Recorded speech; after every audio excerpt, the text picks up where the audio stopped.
네, 여러분 안녕하세요. 네, 매지원을 말씀드리겠습니다. 네, 여러분들이 지금은 투자 환기 종목으로 이제 지정이 된 이후에 급한 매물은 일단 소진이 어느 정도 됐다. 네, 이거는 다 같이 공통적으로 잘 인식을 하고 계실 것 같습니다. 네, 그렇다고 한다면 오늘 제가 말씀드리고 싶은 부분은요. 과연 그러면 매지원이 어떤 식으로 주가를 이제 관리를 해 나갈 것이냐, 특히 지금 이제 당면한 상황에서 어떤 걸 가지고 호재로 등장시킬 가능성이 좀 있겠는가. 네, 이 부분을 좀 말씀을 좀 드리고 싶어요. 그래서 여기에 대한 말씀을 제가 드릴 테니까 좀 도움이 좀 되셨으면 좋겠다. 네, 그런 생각입니다. 자, 그리고 영상의 끄트머리 부분에서는 액티브 종목 말씀드리니까 참고하셔서 좋은 수익 내셨으면 좋겠다는 생각이고요. 매주원 바로 말씀드리겠습니다. 네. 자, 뭐 사실 굉장히 고민되는 상황에서 여러분들이 구독, 좋아요, 알림 설정 주시는 부분은 대단히 감사하게 여기고 있고요. 네, 저도 변함없이 끝까지 여러분과 함께 같이 있을 겁니다. 성원 많이 부탁드리고요. 그리고 여하튼 내지온이 제가 볼 때는요. 투자 환기 종목 지정권으로 그만큼 과거보다 뭐라 그럴까요? 좀 어떤 짐을 좀 머리 위에다 이고 있는 듯한 그런 모습이기 때문에 아마 사측에서도 나름대로 주가 관리를 위해서 뭘 발표를 할 가능성이 좀 높지 않나 싶습니다.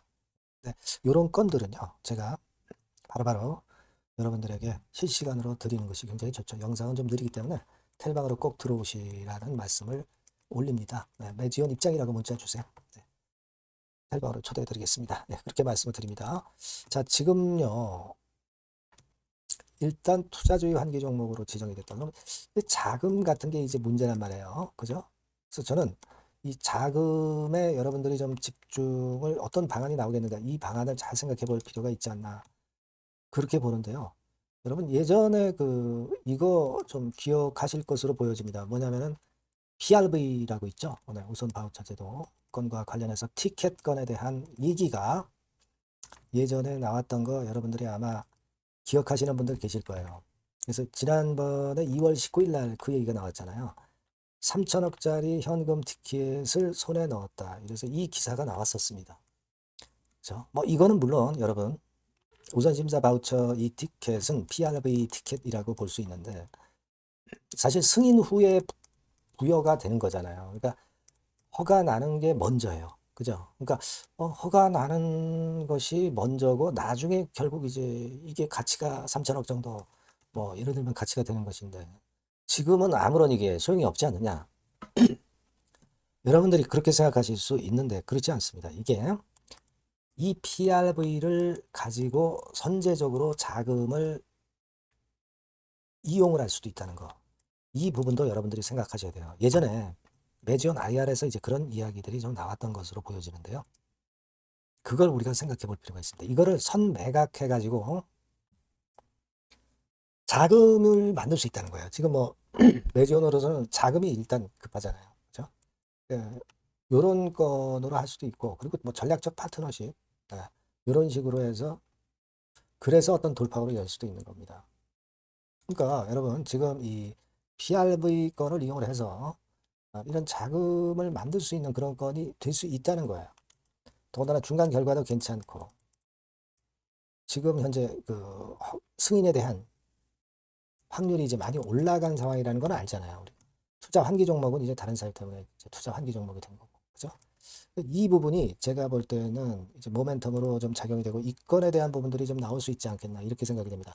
과거에 여러분 매지원 측에서 사측에서 IR 뭐 이런 데서 나왔던 부분은 상계 보세요. 티켓을 자산화하겠다. 응? 선매각하겠다. 티켓 권리 선매각을 통한 현금 확보로 논의 중이다. 이런 이야기 있었잖아요. 전략적 투자 유치를 하겠다. 응? 그죠? 그런 건들이 있다 이거예요. 네. 요런 것들을 여러분들이 꼭 생각하실 필요가 있고, 요런 건들에 대한 재료가, 요즘 어려운 경우가 되고 있기 때문에 이 PRV 건에 대한 재료가 나오지 않겠느냐. 저는 그렇게 생각합니다. 물론, 임상 결과, 막 이런 것들도 이제 모멘텀이 되겠지만, 지금은 여하튼 이게 제가 볼 때는 큰 모멘텀이 좀 될 것 같아요. 그래서 이 건을 우리가 봐야 됩니다. 그렇게 생각이 들어요.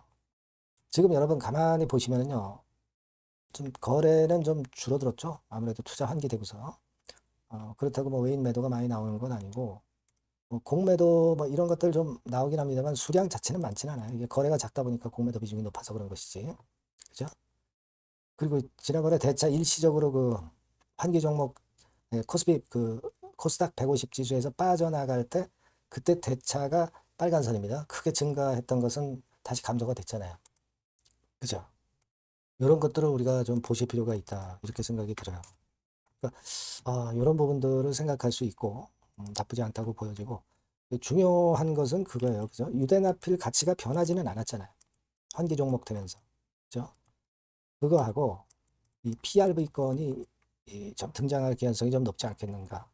이렇게 생각이 좀 드는 부분입니다. 뭐 4회차 CB 전환 청구 기간 이거는 나중에 생각할 문제예요. 지금은 아니기 때문에. 그죠? 그렇게 생각을 좀 하시고 선전을 좀 기대해 봐야 되지 않겠다 싶습니다. 여하튼 뭐 이런 건과 관련돼서 신속한 정보나 자료는 제가 여러분께 매지온이라고 문자 주신 분에게 끝까지 실시간으로 말씀을 드릴 겁니다. 무료 텔레그램 방 들어오셔도 좋고요. 매지온 입장이라고 문자 주시면 제가 텔방에 초대해서 끝까지 갈 겁니다. 꼭 문자 주세요. 자, 그리고 제가 액티브 종목을 말씀을 드린다고 그랬죠. 지금 말씀을 드릴 테니까 여기서 좋은 매매 하시기 바랍니다. 네, 여러분 이제는 말이죠. 액티브 ETF가 새로 출범하는 거를 여러분들이 잘 알고 이 액티브 종목을 집중 공략을 하셔야 됩니다. 그래서 제가 액티브 종목을 말씀을 드릴 거예요. 그러니까 여러분 요즘 그 지수 ETF를 투자하는 것은요, 네, 이미 한물 가버린 겁니다. 네, 이제는 지수가 한 차례 큰 폭으로 급등했다가 흔드는 그런 패턴이기 때문에 이제는 다시 그 코스닥 쪽에서 출범하는 액티브 ETF를 봐야 돼요. 근데 여러분들이 뭐 ETF를 하라는 말씀이 아니라 그 액티브 ETF에 편입이 될 종목을 해야 된다는 거예요. 예. 그냥 뭐 개인들 사는 종목들이 되는 건 절대 아니고요. 실제로 이 액티브에 편입이 되는 종목들, 네, 이런 종목들만이 차별적으로 또 큰 시세를 낼 거예요. 물론 여러분 코스닥 쪽 액티브 쪽 ETF가 새로 출범하는 겁니다, 여러분. 그걸 여러분들이 주목을 하실 필요가 있다. 그래서 여기에 대한 말씀을 제가 드리려고 해요. 그래서 삼성하고 타임폴리오 쪽에서 먼저 이제 시작을 하는데 시작을 할 따름이고 이걸로 그냥 끝이 아니라 계속 연이어질 수 있다는 부분들을 여러분들이 생각하셔야 됩니다. 그러니까 결국 이제 이 기관에서 만드는 이 기관에서 만지는 종목들만 될 수밖에 없는 그런 패턴이 될 가능성이 높다는 거죠. 아마 기사들을 통해서 어느 정도 여러분들이 감 잡고 계실 겁니다. 그거거든요. 그래서 우리가 이 액티브 종목을 해야 된다. 이걸 우리가 공략을 해야 된다. 이 말씀을 좀 드리고 싶은 거예요. 네. 다시 말씀드리지만 지수 ETF 쪽 관련주들은 사실 한물 갔습니다. 이제는 진짜 그 종목들 중에서 액티브 자산운용 쪽들이 간택하는 종목들만 간다 이거예요. 그래서 여러분도 잘 아시겠지만 이제 삼성 액티브하고 타임폴리오부터 이제 시작이 되는데 이게 그냥 한 달 뭐 이렇게 해서 끝나는 게 아니라 계속 뭐 몇 달간 계속 이어질 거다라는 얘기죠. 이 부분을 주목하셔야 돼요. 삼성에서는 예를 들면 코스닥 핵심 성장주에 집중 투자를 합니다. 어리버리한 종목들은 투자를 안 한단 말이에요. 그러니까 이런 쪽만 올라갈 거예요. 그리고 타임폴리오 같은 경우는 신성장 종목 이쪽을 주로 공략을 하는 거예요. 그겁니다, 여러분. 그래서 여기 그 제가 설명을 드렸지만은 국내 증시 역사상 최초입니다. 코스닥 비교지수 액티브 ETF가 등장하는 겁니다. 그러니까 기초 지수를 단순히 복제하지 않고, 그러니까 지수 쪽 ETF가 아니라는 얘기예요. 지수 쪽 ETF는 주로 이제 패시브라고 그러죠. 패시브. 펀드 매니저가 종목과 비중을 직접 결정을 하는 거니까 우리는 여기서 이 종목을 잡자 이거예요. 아시겠습니까? 시총 상위주에 대한 쏠림 현상이 됐던 거는 이거는 지수 ETF예요. 그죠? 그러니까 종목별 차별화 장세 대응에 용이하다는 겁니다. 이걸 우리가 명확히 파악하고 대응을 하셔야 된다는 얘기예요.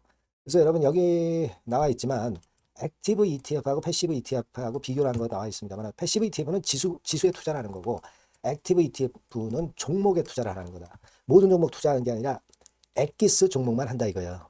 그러니까 시장 지수 대비해서 초과 수익 날 가능성이 상당히 높고 운용력이 종목과 비중을 직접 선택하는 거다 이런 얘기죠. 예. 그리고 투자 전략은 수동적이 아니죠. 지수 추종하지 않기 때문에 능동적이고 시장 상황에 맞춰서 발빠른 대응이 가능하다. 그죠? 네, 이게 특징이에요. 그러니까 지금은 우리가 이 액티브 ETF에서 공략할 종목을 여러분들이 이제 선택해서 저하고 같이 하자는 얘기입니다. 그죠? 그거예요, 논점은. 거기에 바로 포인트가 있다. 이렇게 말씀을 좀 드리고 싶은 거고요. 자, 여기 보시는 바와 같이 자산운용사가 그 삼성과 타임 이후에도 계속 출범해요. 하나자산운용, 미래에셋, KB, 신한, 한국투자신탁운용 이런 식으로 출범합니다. 그러니까 선도주자인 삼성이나 타임 같은 경우가 분명히 이제 상당히 고무적인 좋은 결과를 만들어낼 거란 말이에요. 그렇게 되면서 이쪽으로 또 자금이 몰리는 겁니다, 여러분. 지수 ETF 쪽이 아니에요. 액티브 ETF 쪽으로 몰린다 이거예요. 자, 그렇기 때문에 이 건과 관련된 액티브 관련주를 제가 말씀을 드릴 거예요. 그게 뭐 한 종목으로 끝나는 게 아니라 지속적으로 말씀을 드릴 겁니다, 여러분. 그러니까 여러분들이 이 전번으로 액티브라고 꼭 문자를 주시면 아시겠죠? 뭐라고요? 액티브, 그죠? 능동적인 그런 뜻이죠. 액티브라고 문자를 주시면 제가 그 종목과 매수 타임과 매도 타임과 중간중간 AS까지 드릴 거예요. 액티브라고 꼭 문자 주셔서 이번에 한번 좋은 기회 한번 발견해 보시자고요. 네, 아시겠죠? 네, 감사합니다.